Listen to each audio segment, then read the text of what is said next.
All righty, good evening, everybody. Once again, we will begin with our Bible study, and I want to start with a question, maybe one that you've never really thought about this before, but how would you describe what it is to relate to God? Suppose you're talking to somebody who never even heard of God, and you're talking and explaining that you have a relationship and how it works.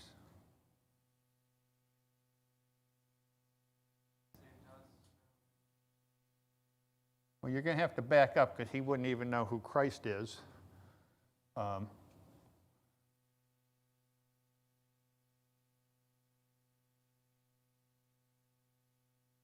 Okay, who is he to begin with? Okay, creator. How would you describe him? Have you seen him?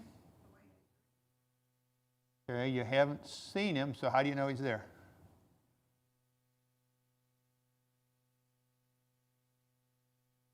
Okay. Melody said a lot of things you can see, but you can't see, but you still know they're there. Let me throw you another question. Maybe go ahead, David. You can't see him.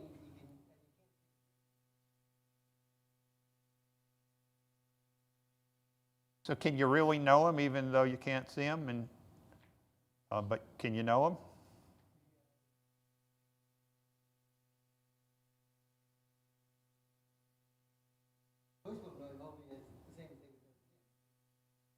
Does he know you? Is God different than all the other ones that you relate to in life? How so?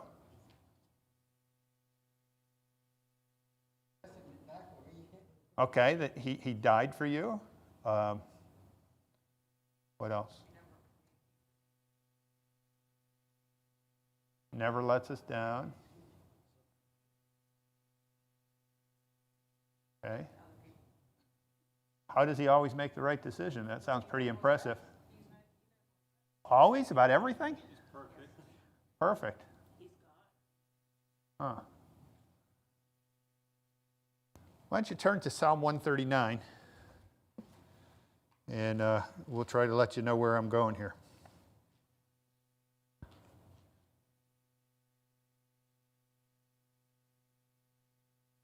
We're going to deal in the whole psalm, but let's begin by reading 1 through 6. Psalm 139, O Lord, you have searched me and known me.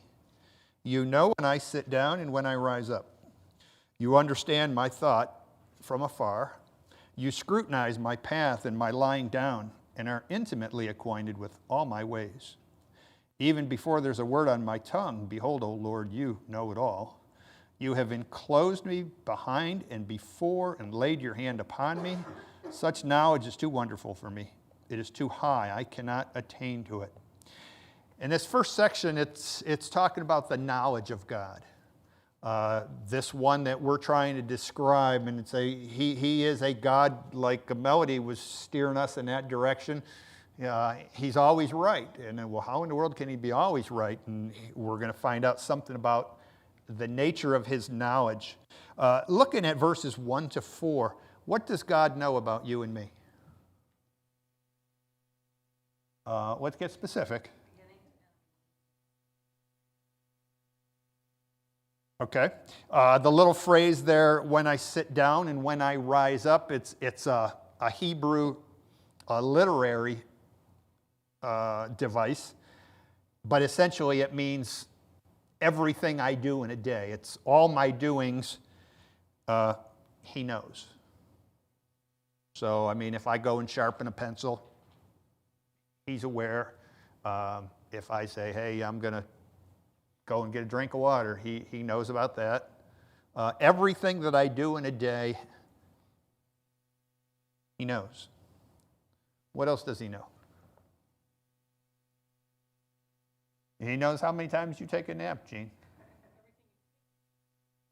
Okay, yeah. Where do you see that, Stacy? Oh, come on. We have to get our. I forgot my glasses. Borrow Aaron's. Okay. Yeah, in verse 2, you understand my thoughts from afar. He knows everything I do in a day. He knows my thoughts. What else does he know? Okay, he knows all of our ways, which we pretty much touched on already. Something else in there that we didn't mention. Yeah, he knows every word that I speak, and he even knows my thought processes while I'm trying to come up with a word. He knows my words before I speak them and my thoughts before I think them. You ever have, for ones who are married, you have these weird moments when there's something, you hear something, you see something, and right out of the blue, you and your spouse say the exact same thing. And it's like, you know, we're connected here. I knew that's what you were thinking, and it's kind of cool when it does. But in this case, David is saying, God, your knowledge is crazy. He says, God, you know everything I do. You know everything I say. You know everything I think. And you know everywhere I go. The idea there, you scrutinize my path. Wherever I go in life, he says, God already knows. How does that make you feel?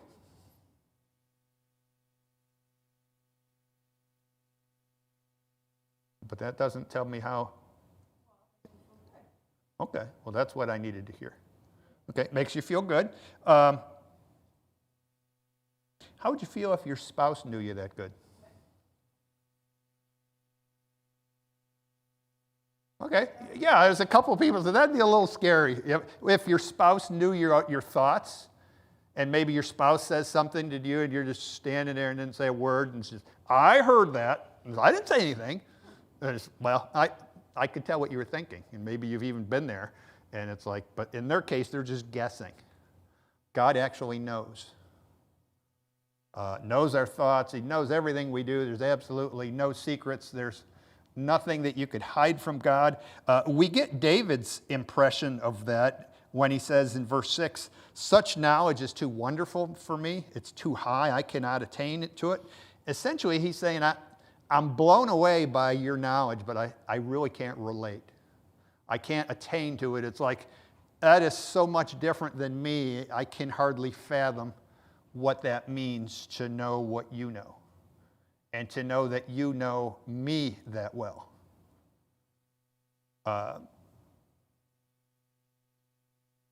Let's go a little bit further. We get into verses 7 to 12.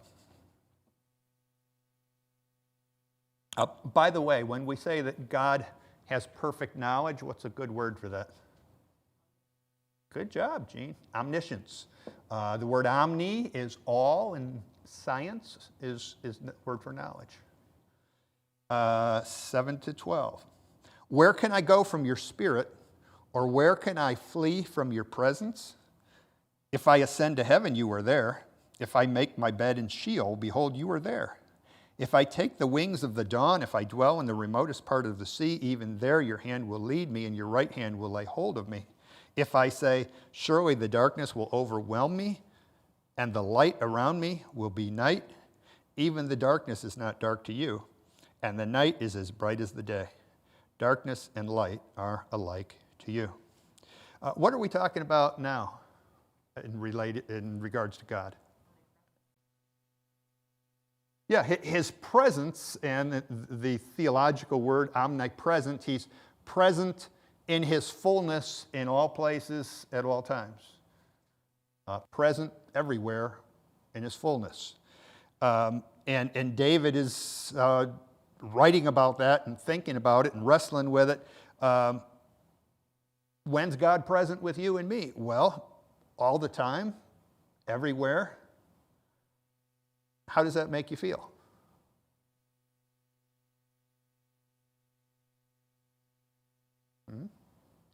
On the positive side, it makes you secure. Is there anything that makes you a little uncomfortable? Yeah. I mean, we've all done things that we're ashamed of, and the realization, oh my goodness, you mean you were there for that? So you heard what I said? And it's like, yeah, heard it, was there, saw it. How would you feel if your spouse was with you always? Jan's laughing. She thinks it's... Stacy, how would you feel? Aaron's not even listening. He's over here saying annoyed. I've gotten a taste of it since he's been not working. Mm-hmm. Kind of similar to all knowledge. It's, as Jan said, that's comforting to know that he is always with me. But there is a little unnerving sense as well. Because in all of our human relationships, no matter how good you get along, you do appreciate a little space once in a while. Let's just get a little space here from each other, and then it'll be all the better when we come back together. With God, you can't ask for space. Can you just let me alone and do my own thing and don't follow me around and watch me and know me for a day or two or a week? It doesn't work that way. David's thoughts are shared in verse 9. He says, if I took the wings of the dawn, if I dwell in the remotest part of the sea, even if I went down to the ocean depths and I went down to the very bottom, I would get there, and if I could open my eyes, I would see God there. And it'd be like, he's here already. And if I could fly away to the farthest part on planet Earth. And then the first thing I do when I open my eyes and look, and it's like, God's here. He beat me here. I couldn't help but think of Jonah's story. When he decided he didn't want to obey God, he didn't want to go to Nineveh, and he was going to basically run from God and run from God's will and purpose. I'll take a ship to Tarshish. And thinking, God will never find me here. I'm going in the opposite direction. And lo and behold, he's on the ship, and God meets him there. And then when he's thrown overboard and swallowed by a fish, and God meets him in the fish. And obviously you get the idea, wow, God could meet me anywhere. And wherever I've been, which would include some really strange places, God was there. David's thoughts in verses 9 and 10, I think more of bliss, comfort, like Jan said. Even there your hand will lead me and your right hand will lay hold of me. In verses 11 and 12, I think he's looking at it from the opposite end. I'm not positive. But he says, if I say, surely the darkness will overwhelm me and the light around me will be night. There's different commentators go in different directions. I think he's saying, suppose I wanted to get away from God. And I thought, I'll go out at night to do what I'm going to do because God can't see me in the night. And he says, no, that won't work because even the darkness is not dark to you, verse 12. And the night is as bright as the day. Darkness and light are alike to you. He said, even if I wanted to hide from God, I couldn't do it. It would be impossible. In what circumstances of life might the presence of God be seen as a great blessing?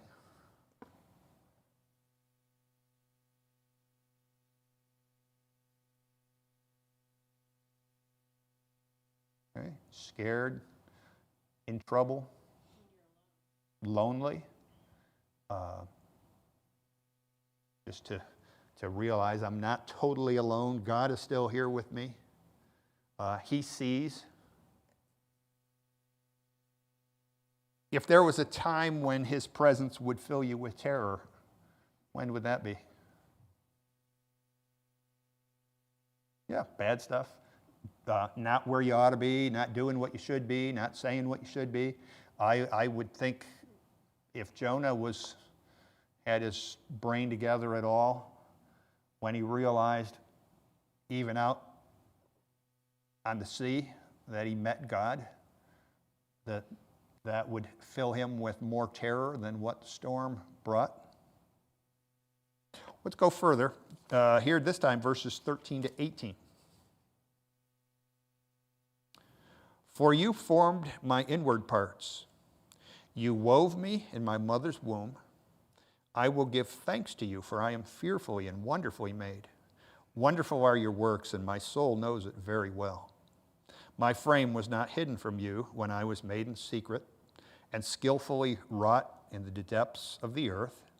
Your eyes have seen my unformed substance, and in your book were all written the days that were ordained for me, when as yet there was not one of them.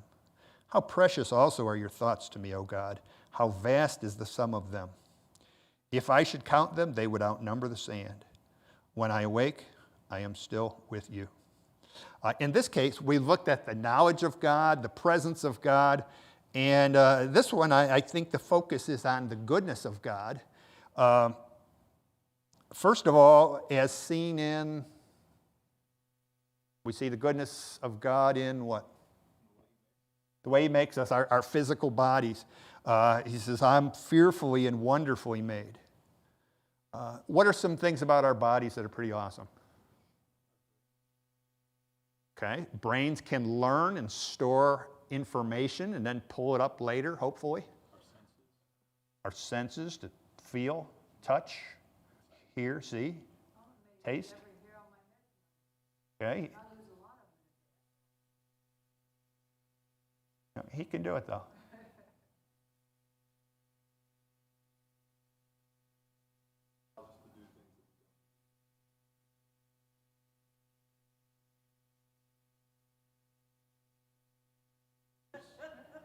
Mm-hmm. Or why isn't the world black and white? Mm-hmm. There's all these colors. Yeah. What you're saying is he is a God of infinite variety. He didn't make just one flower. It's every flower looks the same, it's yellow. Because what would happen? The way he made us, pretty soon we'd get kind of tired of yellow. And it's like, I'm not really too fond of yellow. But, just same as foods. If every food you ate tasted like oatmeal, I guess you wouldn't know there was any other taste at that point, but if somehow you ever got a taste of steak or cheesecake, then it'd be like, wow, I'm done with oatmeal. But yeah, God is a God of tremendous variety. He relates to us in such a way that we can enjoy that variety.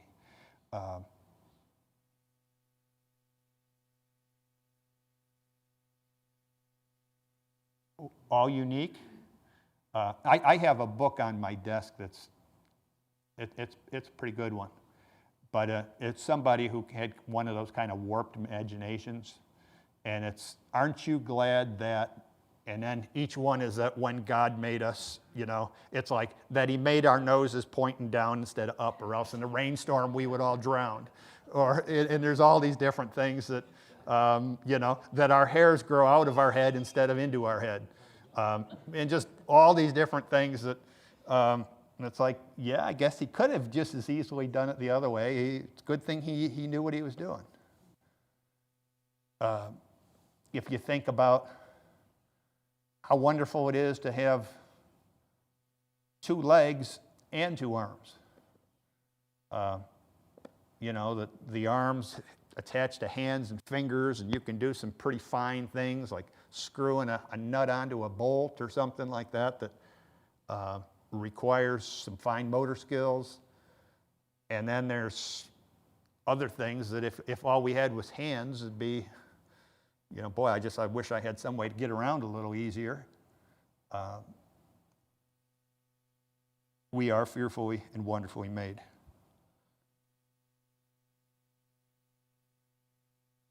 How else in verses 13 to 18 do we see God's merciful care to us?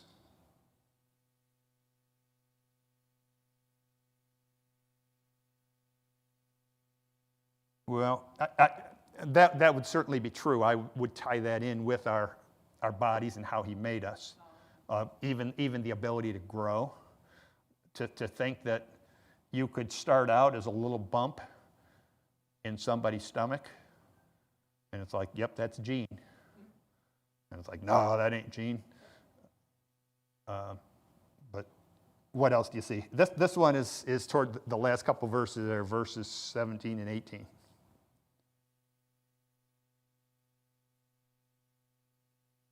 His presence, but what about his presence? Oh, okay. He's precious to us because of his thoughts. I think the idea here is his merciful care for us. How precious are your thoughts to me, the fact that you pay attention to me. God, if I could count all the ways that you pay attention to me and my needs, that would outnumber the grains of sand on the seashore. And he says, when I'm awake, man, I'm still here with you.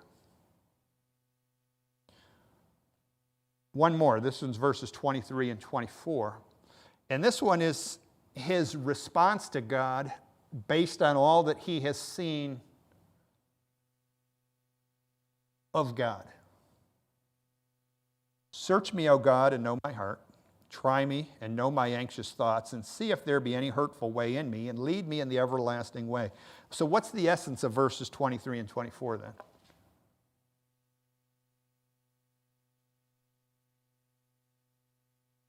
Yeah, surrender would be a great word. It's, God, you know everything about me, and you made me, and you know everywhere I go, and I couldn't escape you if I wanted to. But what I have seen is that you're very good to me, and you take care of me, and you're my maker, and you have blessed me in a zillion different ways. And it's to say, I surrender. I'm yours. I guess sometimes I think of a dog where it gets to a point where, and I know there's some dog people here, so I'm probably talking to the wrong crowd because you'll all contradict me and say, you don't know dogs. So be easy on me, Stacy. And others. But I've seen dogs, and we've had dogs that at some point they'll just lay down and expose their belly. And it's kind of like, here I am, I give up. I'm yours, and I trust you. If a dog doesn't trust you, he's not going to lay on his back and expose his belly like that. And in a way, that's what I see David doing here. It's to say, God, I welcome your knowledge. I welcome your presence. I welcome your guidance. I know your attentiveness to me is for my good. And it's not to harm me. It's not to hurt me in any way. And so, God, I willingly, freely expose myself. I surrender myself to you. And he actually says, God, you know me perfectly, but God, continue to do that. Continue to search me and know me. And just, if there's anything in me that you don't like, correct me, change me. Lead me in the everlasting way, which is his way of saying, God, lead me in your way. Nate?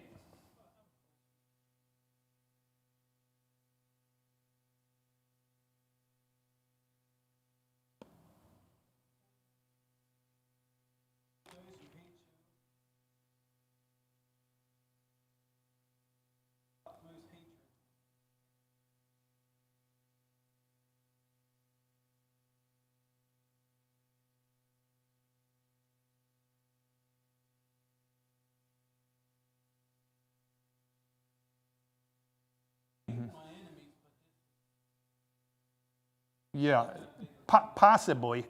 In the Psalms pretty often, and it's called an imprecatory psalm, but it's praying judgment on their enemies. And the thought of the Hebrew mind was, the ones who hate God, I hate them because I am totally aligned with God.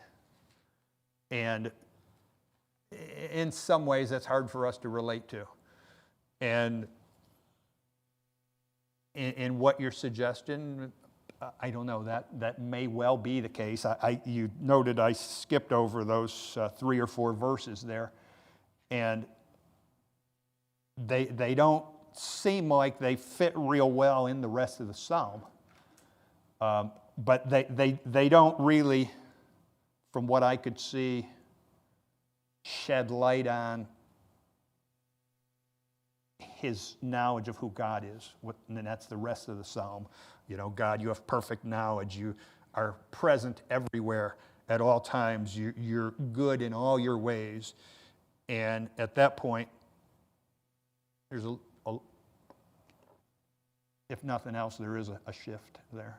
And your thought, I don't know, but it may be right on. Anybody else? Let's go ahead and pray. Heavenly Father, we do thank you for your goodness to us. With your perfect knowledge, you've seen enough of us that if you were to mark offenses, we would have many. And we thank you that being a God of perfect knowledge, you're also a merciful and gracious God. Thank you for your commitment to us, for your love and your care, and help us each to have the heart of David, that we would surrender to you, that you would fully know us and search us continually and guide us in your paths. We ask it in Jesus' name. Amen.